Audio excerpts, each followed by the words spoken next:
Leitura do Evangelho segundo São Lucas. Naquele tempo, disse Jesus a seus discípulos: Bem-aventurados os olhos que veem o que vós vedes. Porque vos digo, muitos profetas e reis desejaram ver o que vedes e não viram, e ouvir o que ouvis e não ouviram. E eis que um doutor da lei se levantou para o tentar e perguntou: Mestre, que hei de fazer para possuir a vida eterna? Jesus lhe disse: Que está escrito na lei? Como é que lês? Ele respondeu: Amarás ao Senhor teu Deus de todo o teu coração, de toda a tua alma, de todas as tuas forças e de todo o teu entendimento, e a teu próximo como a ti mesmo. E Jesus lhe disse: Respondeste bem, faze isto e viverás. Ele, porém, querendo justificar-se a si mesmo, disse a Jesus: E quem é o meu próximo? Em resposta, Jesus lhe disse: Um homem que descia de Jerusalém a Jericó caiu nas mãos dos ladrões. Estes o despojaram e, depois de o ferirem, foram-se, deixando-o meio morto. Ora, sucedeu que um sacerdote desceu pelo mesmo caminho e, vendo-o, passou de largo. Igualmente, chegou um levita perto do lugar e, vendo-o, passou adiante. Mas um samaritano, de viagem, passou pelo mesmo caminho, chegou perto dele e, quando o viu, compadeceu-se.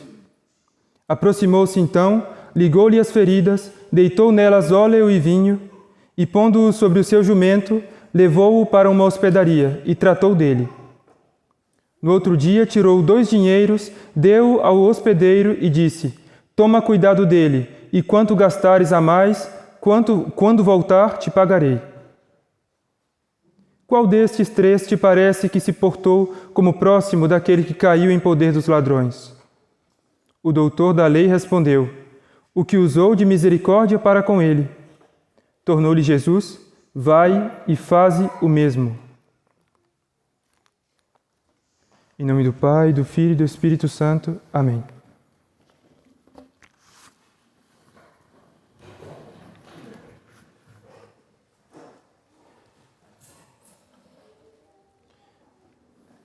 Reverendos padres, caríssimos irmãos, caríssimos fiéis, nós sabemos que toda a lei de Moisés se resume nesses 2 preceitos: amar a Deus sobre todas as coisas e amar o próximo como a si mesmo. Mas a lei de Moisés era imperfeita, pois ela era uma figura do Evangelho. A nova lei, a lei de nosso Senhor Jesus Cristo, essa lei que é o próprio Espírito Santo habitando em nós pela graça, essa lei é infinitamente mais perfeita. Na última ceia, nosso Senhor deu aos apóstolos o que ele chamou de seu mandamento e de novo mandamento. Eis que eu vos dou um novo mandamento, que vos ameis uns aos outros como eu vos amei. Assim, para sabermos cumprir com o mandamento de nosso Senhor Jesus Cristo, é necessário considerar a sua vida, as suas obras, ou melhor, a sua obra, a grande obra para a qual ele se fez homem, a obra da nossa salvação. É aí que aparece, sobretudo, o quanto e como ele nos amou. Releiamos, pois, a parábola do bom samaritano, aplicando-a, como os padres da Igreja já o faziam, à própria obra da redenção. Então aparecerá mais claramente o que nosso Senhor quis dizer quando ele nos mandou amar-nos uns aos outros como ele mesmo nos amou. Um homem descia de Jerusalém para Jericó. Jerusalém significa visão de paz e Jericó significa lua. Essa lua que é inconstante nas suas fases. Esse homem que desce de Jerusalém a Jericó é uma perfeita imagem do gênero humano, que em Adão pecou e, pecando, desceu da paz, da visão de paz que lhe proporcionava o estado de justiça original, à inquietação que agora lhe causa o desregramento de suas paixões. Ele caiu nas mãos dos ladrões, que o despojaram do que levava.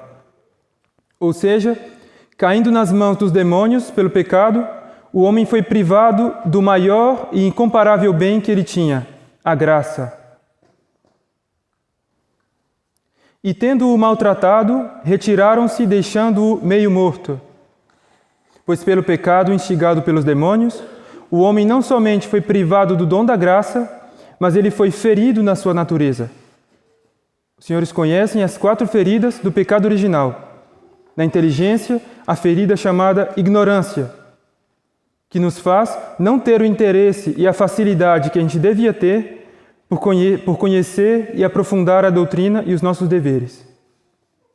Na vontade, a ferida chamada malícia, que faz com que a gente tenda facilmente a desejar e procurar como bem uma coisa que a gente sabe que é má. No apetite irascível, temos a ferida chamada de fraqueza, que nos faz nos comprazermos na nossa comodidade mais do que convém, e fugir de tudo o que é árduo, mesmo quando isso é nosso dever. Enfim, no apetite concupiscível, temos a ferida chamada concupiscência, que faz com que a gente procure, a todo preço, a satisfação dos nossos apetites no comer, no beber e em outros prazeres. Mas se bem que tão ferido, o homem permaneceu meio vivo, ou seja, sua natureza permaneceu íntegra, pois, contrariamente ao que dizia Lutero, o pecado não destruiu o livre-arbítrio, não colocou o homem numa sujeição fatal às suas paixões, mas apenas enfraqueceu suas potências, deixando-o, no entanto, dono de seus atos, meio vivo, meio morto. Ora, aconteceu que passava pelo mesmo caminho um sacerdote, o qual, quando o viu, contornou por longe. Igualmente, um levita, chegando perto daquele lugar e vendo-o, passou adiante. Esse sacerdote e esse levita, que vendo o homem por terra e meio morto, passam adiante sem o socorrer, são uma imagem da lei e dos profetas, os quais, conquanto bons, em si mesmos, sem a graça de nosso Senhor Jesus Cristo, eram incapazes de reerguer e curar o homem de seu pecado.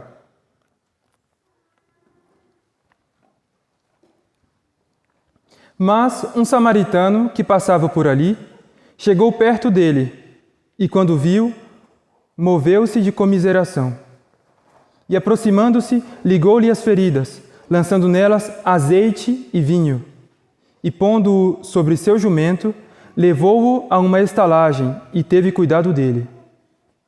E no dia seguinte, tirou 2 dinheiros e deu-o ao estalajadeiro, dizendo: tem cuidado deles, e quanto gastares a mais, eu te satisfarei quando voltar. Esse viajante, que mesmo sendo samaritano, exerce uma tão grande caridade para com um judeu, é a imagem de nosso Senhor Jesus Cristo, encarnando-se e redimindo-nos por pura misericórdia, sem nenhuma obrigação.